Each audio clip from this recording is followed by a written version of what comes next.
इस बुलेटिन का आगाज करें। सबसे पहले आपको बताएं, बिलावल भुट्टो जरदारी का कोरोना टेस्ट मुस्बत आ गया। बिलावल भुट्टो ने ट्वीट में कोरोना टेस्ट मुस्बत आने की तस्दीक कर दी। आपको बताएं कि बिलावल भुट्टो जरदारी का कोरोना टेस्ट भी मुस्बत आ गया है। बिलावल भुट्टो ने अपने ट्वीट में कोरोना टेस्ट मुस्बत आने की तस्दीक भी की है। इसके अलावा उन्होंने सबसे रिक्वेस्ट की है कि मास्क जरूर पहने। बिलावल भुट्टो के पॉलिटिकल सेक्रेटरी जमील सुमरो का कोरोना टेस्ट मुस्बत आने के बाद बिलावल भुट्टो जरदारी ने भी अपना टेस्ट कराया तो मुस्बत आ गया। बिलावल भुट्टो का कहना है कि मामूली अलामात हैं, खुद को करंतना कर लिया। पीपल्स पार्टी के यौम तासीस पर वीडियो लिंक से खिताब करूंगा। बिलावल भुट्टो ने आवाम से अपील की कि सब मास्क पहने और साथ ही ये भी कह दिया कि मुल्तान जलसे में आपका मुंतजिर। जाती और सिक्योरिटी स्टाफ भी कोरोना वायरस का शिकार हो गए। बिलावल भुट्टो के साथ काम करने वाले 5 स्टाफ अरकान वायरस में मुब्तला हुए। बिलावल हाउस में मौजूद तमाम स्टाफ के कोरोना टेस्ट किए गए, जिनमें से 5 अफराद कोरोना में मुब्तला निकले। बिलावल भुट्टो जरदारी के जाती और सिक्योरिटी स्टाफ भी कोरोना वायरस का शिकार हो गए हैं।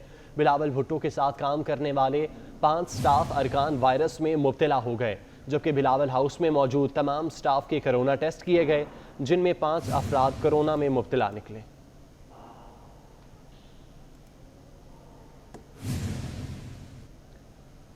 अभी आपको बराह रास्त कराची लिए चलते हैं। MQM रहनुमा ताजरों के हमरा प्रेस कॉन्फ्रेंस कर रहे हैं।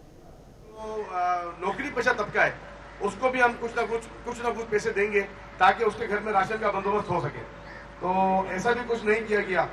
दूसरा ये कि हमारे पास कुछ ऐसे दुकानदार आ रहे हैं कि जो अभी तक आज तक यानी कि पिछला जो लॉकडाउन खत्म हुआ है उससे लेकर अभी तक बिजली के बिल पे नहीं कर पा रहा है। बिजली के बिल में भी किस्तें करा रहा है बार बार, और वो किस्तें नहीं पे कर पा रहा है। अभी तक ये हाल है।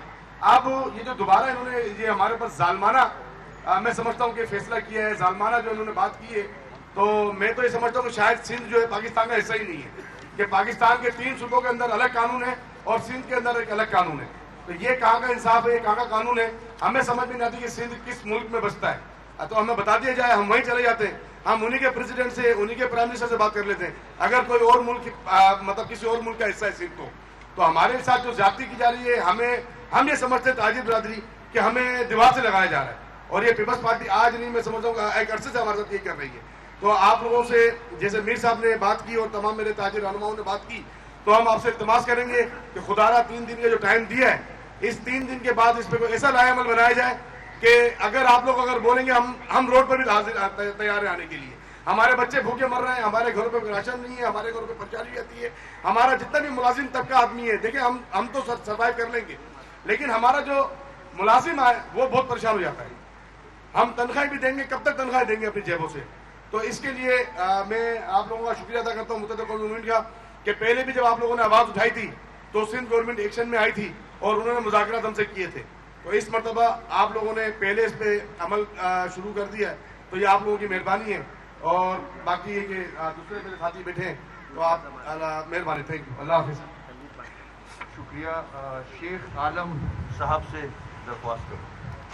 बिस्मिल्लाहिर्रहमानिर्रहीम। अभी ये मुल्तान में जलसा हो रहा है, तो ये सिर्फ हुकूमत के साथ क्या हो रहा है, वहाँ लाखों लोग जमा करना चाह रही है, तो ये क्या है? वहाँ पर तो आपको जो है एफआईआर कर दी मूसा गिलानी के ऊपर, तो ये हरदर्मी क्यों की जा रही है? वो बड़ी मार्केट है, अगर ताजिर लाखों रोडों पे आ गया ना, पूरे पाकिस्तान का मेरा नाम है ओल्ड सिटी एरिया, जिसको मैं रिप्रेजेंट करता हूँ। अगर ये लाखों लोग सब कराची के रोडों पे आ गए तो आपको संभालना मुश्किल हो जाएगा। सिर्फ एफआईआर गाड़ी का और क्या कर सकते हैं आप लोग? ताजिरों को ऐसा कर दिया, अपने भिखारी बना दिया है, पूरे पाकिस्तान में जलसे करते फिर रहे, लाखों लोगों को इकट्ठा कर रहे हैं। ये क्या हो रहा है? कोई पूछने वाला है आप लोगों को? खुदा आप लोगों को हिदायत दे, एसी के रूमों से बाहर निकल के गरीबों को हाथ तो देखे। 500 रुपए की सब्जी थी, आज 1500 रुपए की हो गई है। ना विफाक कुछ समझ रहा है, ना ये सिर्फ कुछ समझ रही है। तो मेरी आप लोगों से रिक्वेस्ट है कि अल्लाह के वास्ते कर ले, नहीं तो फिर सब जितने भी लीडर आ रहे हैं इन सबको अंदर करा दें। बहुत शुक्रिया। हैदरी मार्केट से मैं सईद साहब से रिक्वेस्ट करूंगा कि वो बात करें।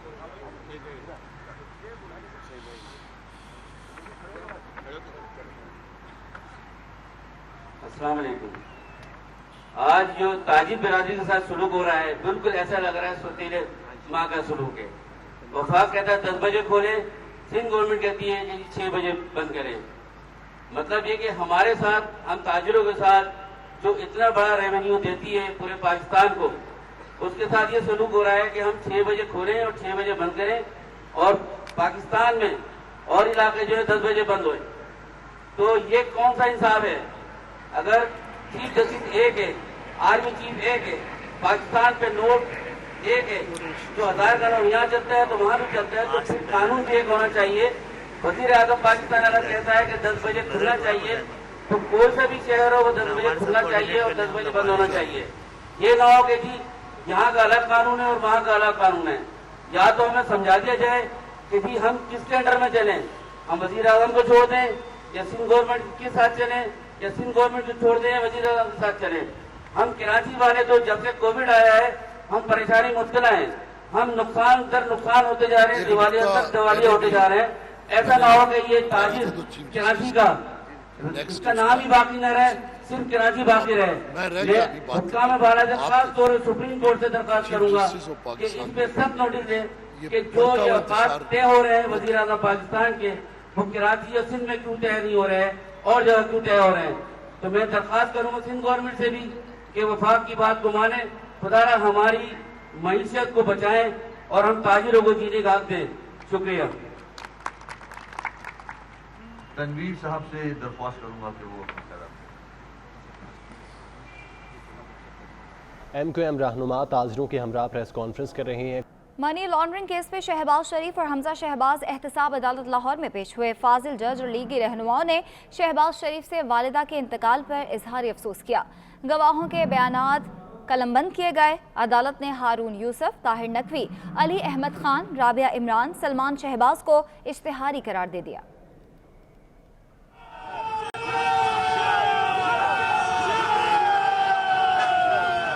एहतसाब अदालत लाहौर में मनी लॉन्ड्रिंग रेफरेंस की समाअत हुई। जज ने शहबाज शरीफ से उनकी वालिदा के इंतकाल पर इजहार ताज़ियत किया। दुआ की कि अल्लाह शहबाज शरीफ की वालिदा को जन्नतुल फिरदौस में जगह दे। वकील अता तारड़ ने अदालत को बताया कि शहबाज शरीफ को मेडिकल की सहूलत फराहम नहीं की गई, जिस पर अदालत ने तहरीरी दरख्वास्त देने की हिदायत कर दी। केस की समाअत 3 दिसंबर तक मुलतवी कर दी गई। जज जवादुल हसन ने हारून यूसुफ, ताहिर नकवी, अली अहमद खान, राबिया इमरान और सलमान शहबाज को इश्तिहारी करार दे दिया। नवाज शरीफ और शहबाज शरीफ के दरमियान टेलीफोनिक राब्ता भी हुआ। इस मौके पर बड़े भाई से बात करते हुए शहबाज शरीफ रो पड़े। नवाज शरीफ ने शहबाज शरीफ को वालिदा की मैयत लाहौर भिजवाने के हवाले से आगाह किया। दूसरी जानिब वज़ीर आला पंजाब ने शहबाज शरीफ और हमजा शहबाज को पैरोल पर रिहा करने की मंजूरी दे दी। शहबाज शरीफ और हमजा शहबाज को 5 रोज के लिए पैरोल पर रिहा किया जाएगा। महकमा दाखिला पंजाब के मुताबिक पैरोल पर रिहाई कल दोपहर 2 बजे होगी। पंजाब काबीना ने सर्कुलेशन के जरिए शहबाज शरीफ और हमजा शहबाज को 5 रोज के लिए रिहा करने की मंजूरी दी थी। मुस्लिम लीग नून की मरकजी नायब सदर मरियम नवाज ने ट्वीट किया है कि मेडिकल के तलबा को ज़बरदस्ती कहा जा रहा है कि वो एंट्री टेस्ट के लिए 29 नवंबर को हाजिर हों। ये 1.5 लाख तलबा नहीं, 1.5 लाख ख़ानदानों को जहनी अजियत में मुब्तला किया जा रहा है। उनकी और उनके ख़ानदानों की ज़िंदगियों को ख़तरे में डालने का क्या मकसद है? ये ट्वीट सामने आया है मुस्लिम लीग नून के मरकजी नायब सदर मरियम नवाज की जानिब से, जिनमें उनका कहना था कि मेडिकल के तलबा को ज़बरदस्ती कहा जा रहा है कि वो एंट्री टेस्ट के लिए 29 नवंबर को हाजिर हों।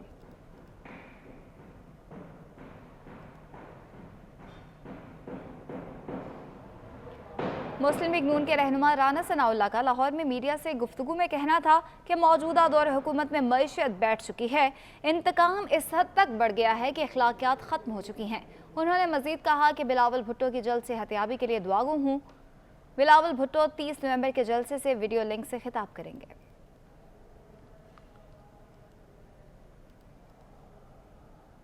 सियासत को दुश्मनी में ले जाएंगे और इंतकाम इस हद तक बढ़ जाएगा कि आप दूसरों के जो है वो आप जनाज़ों का लिहाज नहीं रखेंगे, दूसरों की आप बीमारी का लिहाज नहीं रखेंगे और इस हद तक आप चले जाएंगे तो फिर उसके बाद जो है फिर उस मुल्क में सियासत जहाँ पे रवादारी ख़त्म हो जाती है, अखलाकियात ख़त्म हो जाती हैं, तो उस मुल्क में फिर जो है वो मुआशरे बगाड़ का शिकार होते हैं, मुआशरे में सुधार नहीं आता। हमारा ये मुतालबा था, हमारा ये मुतालबा है कि मियाँ शहबाज शरीफ को कम अज़ कम 2 हफ्तों का पैरोल जो है वो दिया जाए। उनसे पूरे पाकिस्तान ने तज़यीद के लिए आना है, इसलिए कम अज़ कम उनको 2 हफ्ते का जो है वो पैरोल जो है वो मिलना चाहिए। बिलावल जो है वो 30 नवंबर के जलसे में थ्रू वीडियो लिंक जो है वो शिरकत करेंगे।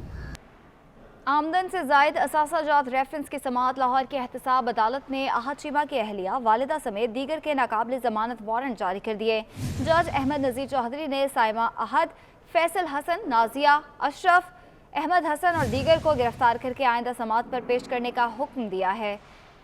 आपको बताएं कि आमदन से जायद असासाजात रेफरेंस की समाअत हुई, जिसमें लाहौर की एहतसाब अदालत ने आहत चीमा की अहलिया और वालिदा समेत दीगर के नाकाबिल जमानत वारंट जारी कर दिए हैं।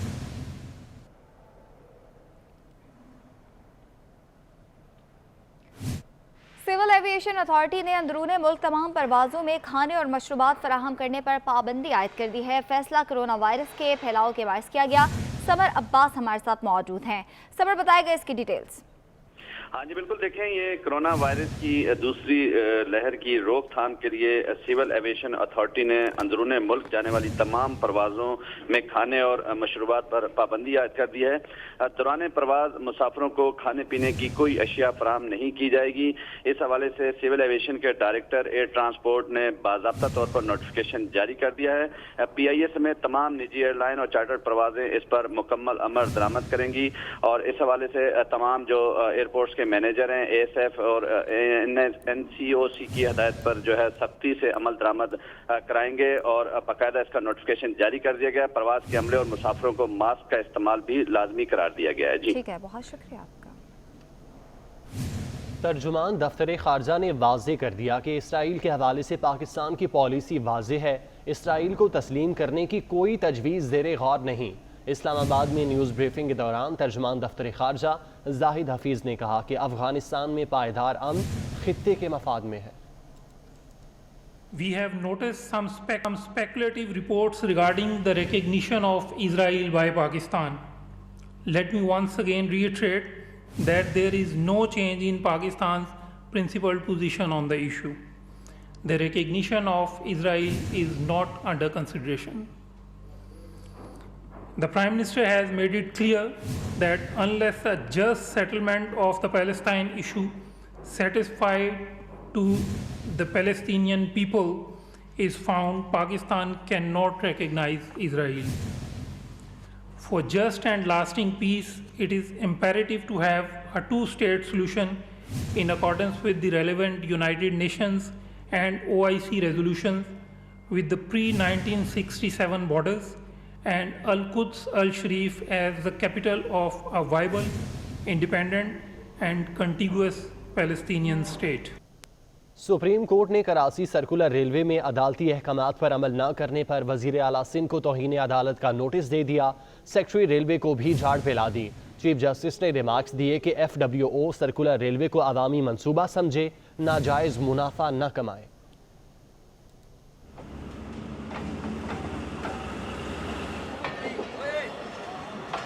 सुप्रीम कोर्ट में रेलवे खसारा असखुद नोटिस की समाअत हुई। समाअत चीफ जस्टिस गुलजार अहमद की सरबराही में 3 रुकनी बेंच ने की। दौरान समाअत चीफ जस्टिस ने FWO से कराची सर्कुलर रेलवे मंसूबे पर काम शुरू न होने की वजह न मिलने का मौकफ अपनाया, जिस पर चीफ जस्टिस ने कहा कि सर्कुलर रेलवे का काम तो 2 माह में मुकम्मल हो जाना चाहिए था। DG FWO ने अदालत को बताया कि हमने डिजाइन बना कर दिया था, सिंध हुकूमत ने ताहाल मंजूर नहीं किया। चीफ जस्टिस ने ठेका न देने पर बरहमी का इजहार किया और रिमार्क्स दिए कि फिर वजीर आला सिंध को तौहीन अदालत नोटिस जारी कर देते हैं। अदालत ने FWO हुकाम को भी हिदायत की कि वो मंसूबे को अवामी काम समझकर मुकम्मल करे और नाजायज मुनाफा न कमाए। 10 अरब रुपए में अंडरपास न बनाए जाएं। चीफ जस्टिस ने सेक्रेटरी रेलवे को भी मुखातिब करते हुए कहा कि आप हमारी आंखों में धूल ना झोंके। आप सर्कुलर रेलवे बहाल करके किसी पर एहसान नहीं कर रहे। आपको 2 नोटिस हो चुके हैं, आज तीसरा कर देते हैं। अदालत ने वजीर आला सिंध और सेक्रेटरी रेलवे से 2 हफ्ते में जवाब तलब कर लिया। नून लीगी रहनुमा मोहसिन शाहनवाज रांझा के वालिद साबिक MPA शाहनवाज रांझा भी एंटी करप्शन के रेडार पर आ गए। डिप्टी कमिश्नर ने रेफरेंस में शाहनवाज रांझा और पटवारी अमीन के खिलाफ पर्चा देने की सदा की है। तफसीलात जानते हैं, रिजवान नकवी हमारे साथ मौजूद हैं। रिजवान, क्या तफसीलात हैं? जी बिल्कुल, नून लीग के रहनुमा और साबिक वफाकी वजीर मोहसिन शाहनवाज रांझा और उनके भाई हसन शाहनवाज रांझा एंटी करप्शन पंजाब के रेडार पर आ गए हैं। डिप्टी कमिश्नर सरगोदा अब्दुल्ला नैयर शेख की जानिब से DG anti corruption Punjab Mohammad Gohar Nafees को मोहसिन शाहनवाज रांझा और हसन शाहनवाज रांझा और उनके वालिद शाहनवाज रांझा के खिलाफ एक रेफरेंस भिजवाया गया था, जिसमें पटवारी अमीन को भी जो है वो डीसी सरगोदा की जानिब से डीजी एंटी करप्शन से इस्तदा की गई है कि शाहनवाज रांझा जो कि साबिक एमपीए हैं और मोहसिन शाहनवाज रांझा के वालिद हैं, इन्हें और पटवारी अमीन को पर्चे में नामजद किया जाए। डीसी के रेफरेंस के मुताबिक मुलजमान ने जालसाजी से प्रॉपर्टी के इंतकालात फीस की मद में सरकारी खजाने को करोड़ों रुपए का नुकसान पहुंचाया है। रेफरेंस के मुताबिक मुलजम शाहनवाज रांझा ने महकमा माल की मिली भगत से गैर कानूनी तौर पर 1574 केनाल 12 मरले अराजी अपने बेटों और बेगम के नाम पे मुंतकिल करवाई। मुलजम ने खरीदारी की बजाय महकमा माल के रिकॉर्ड में जमीन का बाहमी तबादला जो है वो आबादी तय के साथ दर्ज करवाया, जबकि मुतबादल रकबा के ना तो इंतकालात कराए गए और ना ही कहीं से ये रकबा। बहुत शुक्रिया आपका। तालीमी इदारों के बाद दीनी मदारिस खुले रहेंगे या नहीं, वफाकी हुकूमत ने वफाकुल मदारिस के साथ मुज़ाकरात के लिए राब्ता कर लिया है। गौहर महसूद हमारे साथ मौजूद हैं। गौहर, इसकी डिटेल्स बताइए। जी बिल्कुल, तालीमी इदारों को वजारत तालीम और हुकूमत की जानिब से जब बंद करने का ऐलान किया गया और उस पर अमल दरामद हो रहा है, दूसरी जानिब दीनी मदारिस जो हैं वो अभी तक बंद नहीं हुए हैं, ना इस हवाले से फैसला किया गया है। दीनी मदारिस खुले रहेंगे या बंद रहेंगे, इस हवाले से मौलाना हनीफ जालंधरी ने जो वफाकुल मदारिस के सेक्रेटरी जनरल है, उन्होंने 24 न्यूज़ को बताया है कि इस हवाले से हुकूमत ने मुज़ाकरात के लिए राब्ता किया है और इस हवाले से मुज़ाकरात हो रहे हैं। अभी इस हवाले से कोई फैसला नहीं हो सका है कि दीनी मदारिस खुले रहेंगे या बंद किए जाएंगे। अगर दीनी मदारिस खुले रहेंगे तो किन शराइत पर खुले रहेंगे, इस हवाले से हुकूमत के साथ मुज़ाकरात में ये सारे मामला तय हो जाएंगे। उसके बाद बाकायदा मीडिया को इस हवाले से भी बाखबर कर दिया जाएगा। जी ठीक है, बहुत शुक्रिया आपका। खैबर पख्तूनख्वा में डेंगू वायरस का पहला केस सामने आ गया है। हयाताबाद मेडिकल कॉम्प्लेक्स पेशावर में पहला डेंगू केस रिपोर्ट हुआ है। डॉक्टर में डेंगू वायरस की तस्दीक हो गई। इसी हवाले से बात करेंगे, हमारे साथ मौजूद है असमत अली शाह। असमत बताएगा, खैबर पख्तूनख्वा में भी डेंगू वायरस फैल चुका है? जी बिल्कुल, खैबर पख्तूनख्वा में डेंगू वायरस का पहला केस इस साल का सामने आ गया है और हैदराबाद मेडिकल कॉम्प्लेक्स में पेशावर में पहली डेंगू केस रिपोर्ट हुआ है। इस अस्पताल के डॉक्टर में डेंगू वायरस की तस्दीक हुई है। तेज बुखार की शिकायत पर डॉक्टर ने डेंगू का टेस्ट कराया था, जिसके बाद उसका टेस्ट जो है वो पॉजिटिव आया और टेस्ट के बाद डेंगू की रिपोर्ट मुस्बत आई है। जी ठीक है, बहुत शुक्रिया आपका।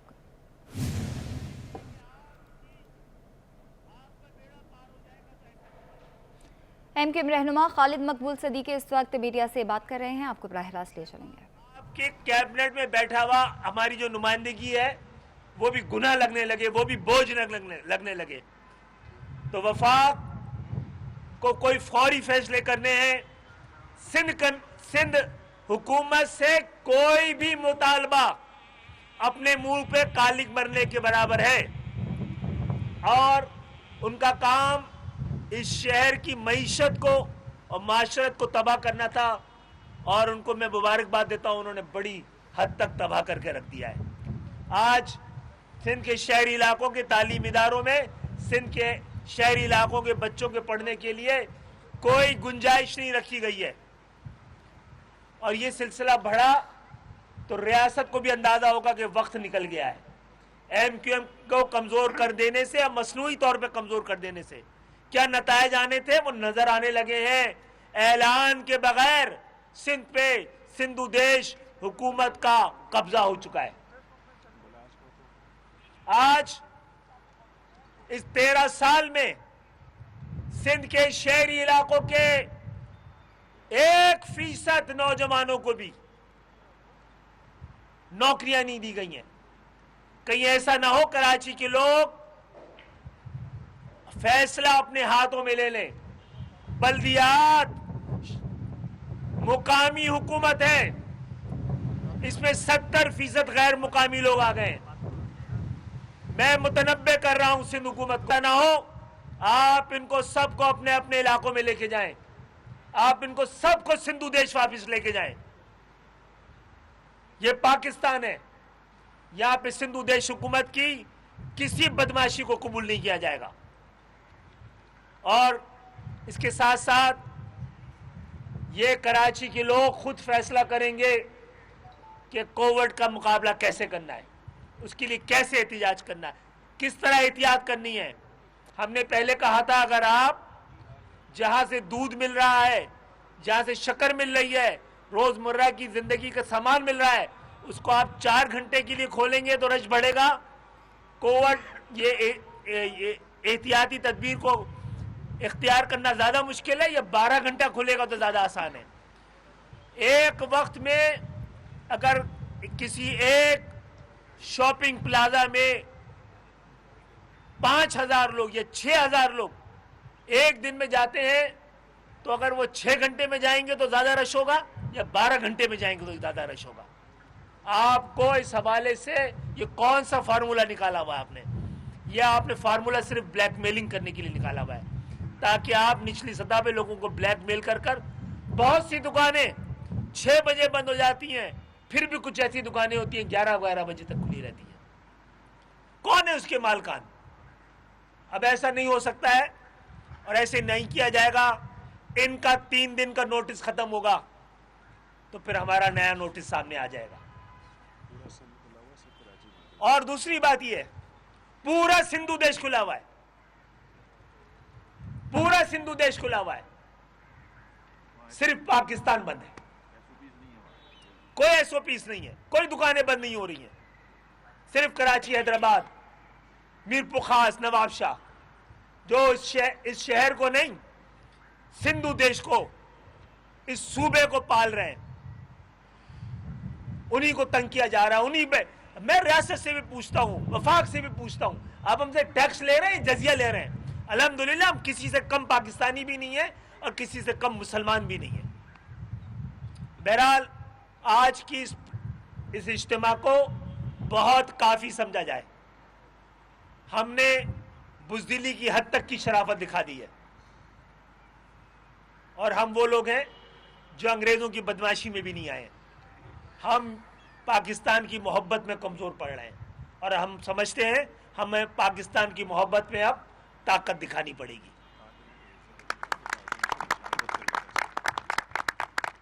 जो लोग अपने टैक्स से पाकिस्तान को चला रहे हैं, ये वीआईपी लोग बैठे, यहां बैठे वीआईपी,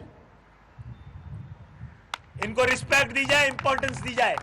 इनकी बेइज्जती की गई तो फिर बहुत सारे मसाइल खड़े हो जाएंगे। इनसे कोई फैसला कराची के नुमाइंदों से पूछे बगैर नहीं होगा। ताजिरों से होगा तो ताजिरों के नुमाइंदों से पूछे बगैर नहीं होगा। तालीमी इदारों का होगा तो तालीमी इदारों और स्कूलों के नुमाइंदों के बगैर की इजाजत से बगैर नहीं होगा। अब कराची, हैदराबाद, मीरपुर खास, सक्खर के फैसले वहां के मुंतखब नुमाइंदों, ताजिर नुमाइंदों और वकील नुमाइंदों, डॉक्टर नुमाइंदों के मशावरत के बगैर हम नहीं होने देंगे। बहुत बहुत शुक्रिया।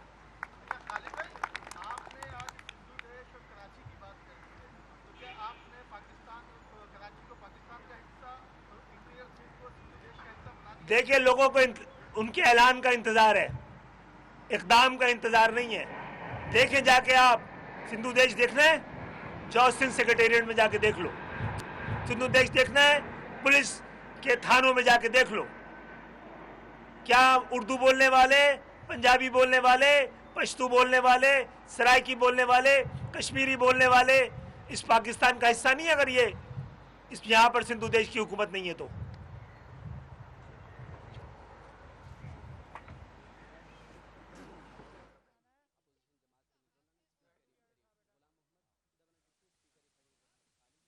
इस साजिश को इंशाअल्लाह कामयाब नहीं होने देंगे। आपने ये साजिश नाकाम बनाई, जान दी, मोहतरमा ने जान दी, और अब आप जैसे कठपुतलियों के हाथ ये मुल्क टॉफी नहीं है जो निकल लिया जाए। बहुत मेहरबानी। बैठो, आज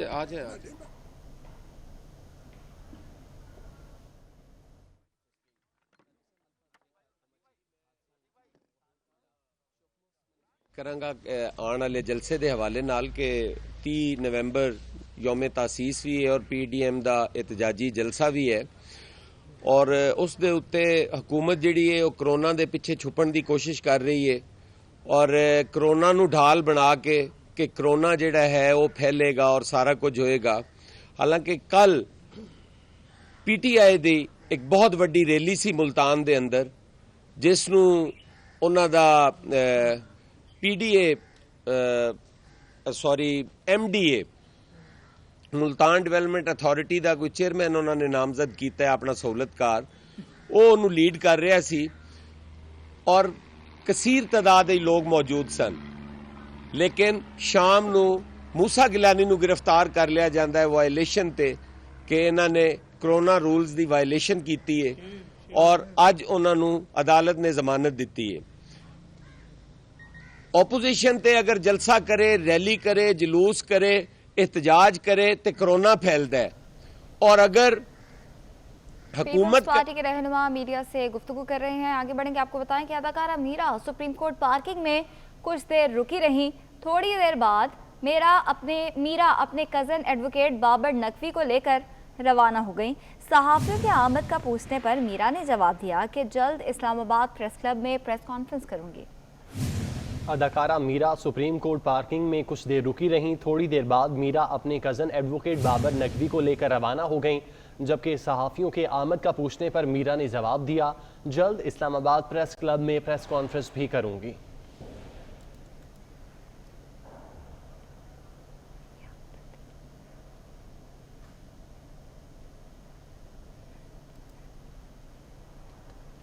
मौसमी सरमा का आगाज होते ही कराची के साहिल पर साइबेरियन परिंदों ने डेरे डाल लिए। हर साल सर्दियों में ये मेहमान परिंदे मगरबी ममालिक से हिजरत करके पाकिस्तान का रुख करते हैं। इसी हवाले से बताएंगे आदिया नाज। जी आदिया।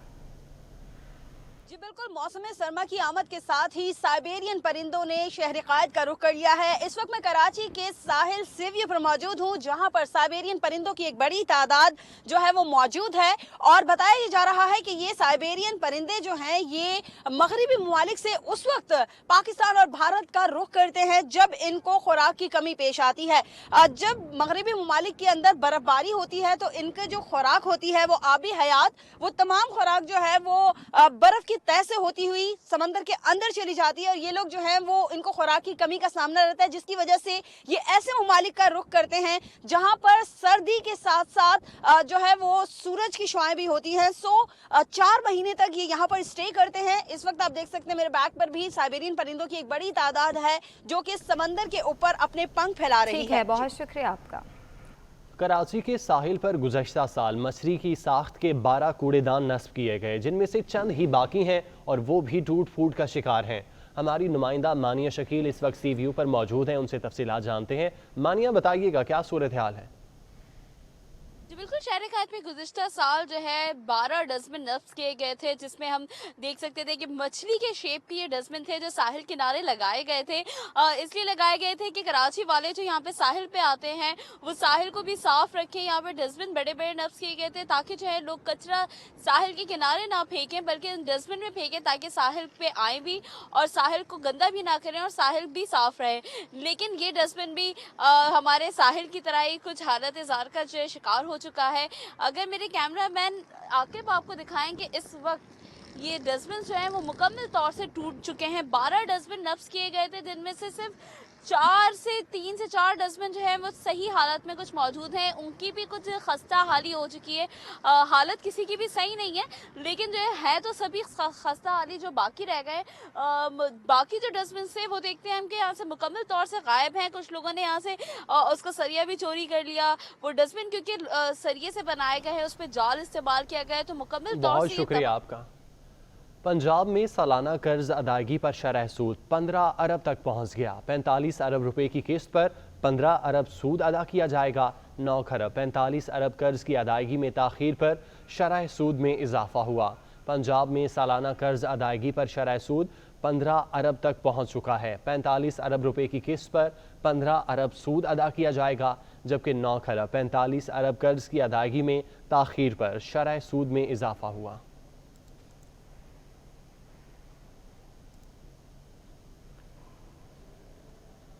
लाहौर में नाकिस कारकर्दगी पर 16 SHOs को लाइन हाजिर कर दिया गया। DIG ऑपरेशन अशफाक खान का कहना है ब्लैक लिस्ट किए जाने वाले SHOs को किसी जगह भी पोस्टिंग नहीं दी जाएगी। लाहौर से आपको बता रहे हैं, नाकिस कारकर्दगी पर 16 SHOs को लाइन हाजिर कर दिया गया, जबकि DIG ऑपरेशंस अशफाक खान का कहना है ब्लैक लिस्ट किए जाने वाले SHOs को किसी जगह भी पोस्ट नहीं किया जाएगा। लाहौर में नाकिस कारकर्दगी दिखाई गई 16 SHOs की जानिब से, जिनको लाइन हाजिर किया गया है, जबकि DIG ऑपरेशंस अशफाक खान ने कहा कि ब्लैक लिस्ट किए जाने वाले SHOs को किसी जगह भी पोस्टिंग नहीं दी जाएगी। 16 ऐसे SHOs हैं जिनको लाइन हाजिर किया गया है। नाकिस कारकर्दगी दिखाई गई इन SHOs की जानिब से, जिनको लाइन हाजिर कर दिया गया, जबकि इस मामले पर DIG ऑपरेशन अशफाक खान ने कहा कि ब्लैक लिस्ट किए जाने वाले SHOs को किसी जगह भी पोस्ट नहीं किया जाएगा।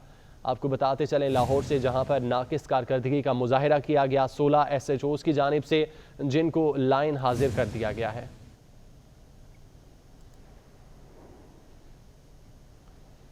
कैबिनेट कमेटी ने कांस्टेबल्स की भर्ती पर पाबंदी खत्म कर दी। पंजाब पुलिस को मेरिट पर भर्ती की हिदायत कर दी गई। तफसीलात कैसर खोकर से जानते हैं। कैसर, क्या तफसीलात हैं?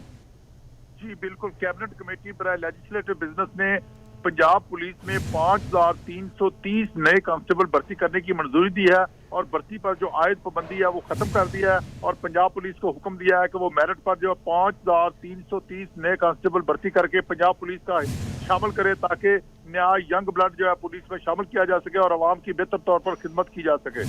जी कैसर, बहुत शुक्रिया। लाहौर में कैनेडियन हाई कमिश्नर ने स्पीकर पंजाब असम्बली चौधरी परवेज इलाही से मुलाकात की। मुलाकात में बाहमी दिलचस्पी के अमूर पर तबादला ख्याल किया गया। कैनेडियन हाई कमिश्नर ने चौधरी शुजात हुसैन की खैरियत भी दरियाफ्त की। लाहौर में कैनेडियन हाई कमिश्नर ने स्पीकर पंजाब असम्बली चौधरी परवेज इलाही से मुलाकात की है। इस मुलाकात में बाहमी दिलचस्पी के अमूर पर तबादला ख्याल किया गया, जबकि कैनेडियन हाई कमिश्नर ने चौधरी शुजात हुसैन की खैरियत भी दरियाफ्त की।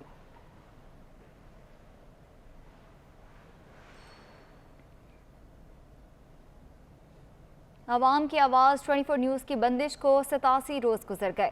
अवाम पसंदीदा चैनल और हक़ाइक़ पर मबनी खबरें देखने से महरूम है। उमरकोट में वकला का कहना था कि 24 न्यूज़ आवाम तक सच्चाई को उजागर करता रहा है। सच्चाई हक में वक्त को पसंद नहीं, इसलिए 24 न्यूज़ की नशरियात बंद कर गई। मैं as a president district bar फ़ौरन मुतालबा करता हूँ कि 24 चैनल को बहाल किया जाए और ये जमहूरियत के खिलाफ वार है।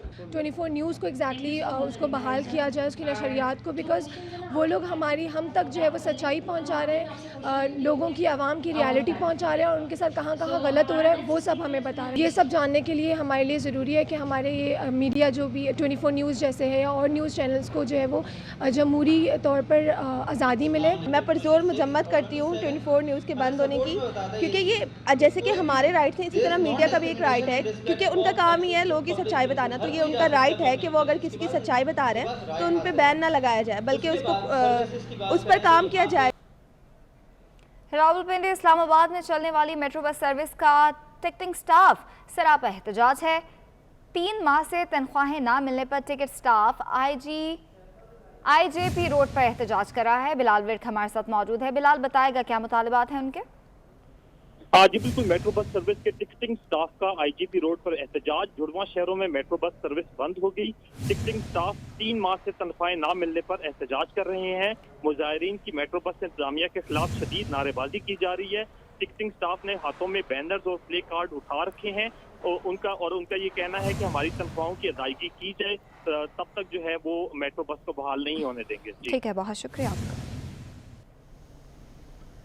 मंडी बहाउद्दीन के नवाही गांव बग्गा के शहीद सिपाही शुएब अहमद की आज 10वीं बरसी मनाई जा रही है। शुएब अहमद 26 नवंबर 2010 को 4 सदा में मुल्क दुश्मनों के साथ बहादुरी से लड़ते हुए शहीद हो गए थे। तफसीलात जानते हैं लियाकत नकवी से, जो कि शहीद की फैमिली के साथ मौजूद हैं। लियाकत, बताइएगा फैमिली के क्या जज्बात हैं? मौजूद मंडी बहाउद्दीन के इलाके बग्गा पिंड में शहीद शुएब अहमद की रिहाइश गाह पर शहीद शुएब अहमद सिपाही जो है वो 2010 में 4 सदा में जो है दुश्मन के साथ बहादुरी से लड़ते हुए जामे शहादत नोश कर गए थे। शहीद की आज 10वीं बरसी इनके आबाई घर पर मनाई जा रही है। मेरे साथ शहीद के वालिद सिकंदर हयात मौजूद हैं। इनसे जानते हैं कि आज बरसी के मौका पर इनका क्या कहना है। मैंने अपने पुत्र ते फख्र है, मेरा दुश्मन नाल पुत्र लड़दे हैं शामे शहादत पा गया है। मैं आप भी बेस कर लेते तैयार हाँ, मेरा नाम दुनिया ते बुलंद कर गया। मैं शहादत वास्ते मैं भी आप तैयार बैठा, मैं बुलाओ। हाँ जी बिल्कुल, शहीद के वालिद का यही कहना है कि हमारे बेटे ने शहादत का रुतबा हासिल करके हमारा सर जो है वो फ़ख्र से बुलंद कर दिया है। अगर वतन अजीज़ को हमारी भी जान के नजराने की ज़रूरत पड़ी तो हम भी वो जान का नजराना जो है वतन अजीज़ के। बहुत शुक्रिया आपका।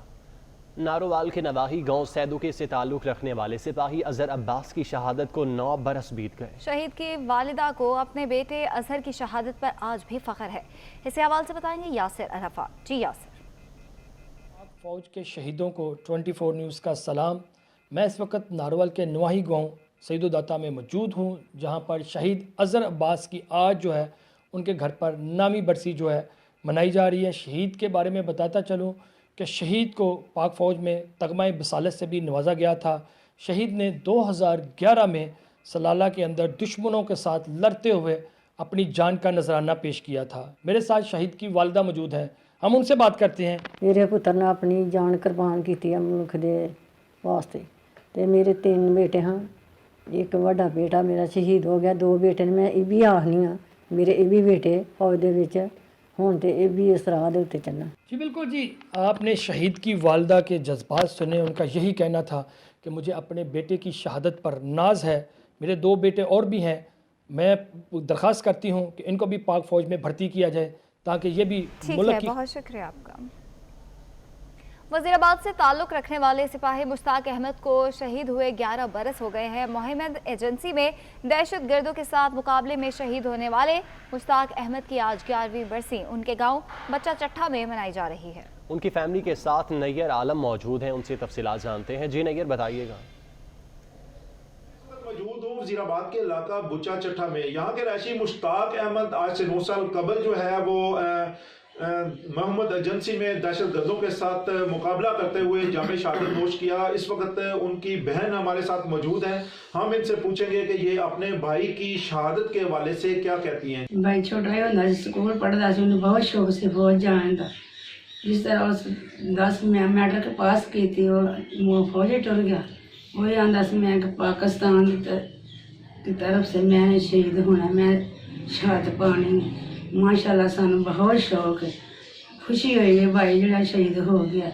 जी, एक शहीद की बहन का कहना है कि हमें आज बहुत ही फख्र है कि हमारा भाई मुल्क की खातिर जो है वो शहीद हुआ है, और अगर मुल्क को हमारी ज़रूरत पड़ती है, हम बहन भाइयों की ज़रूरत पड़ती है मुल्क की खातिर जान का नजराना पेश करने के लिए, तो हम हर वक्त जो है वो तैयार हैं और फ़ख्र महसूस करेंगे कि हमारा मज़ीद कोई बहन भाई जो है वो मुल्क की खातिर जान का नजराना पेश करे। जी ठीक है, बहुत शुक्रिया आपका।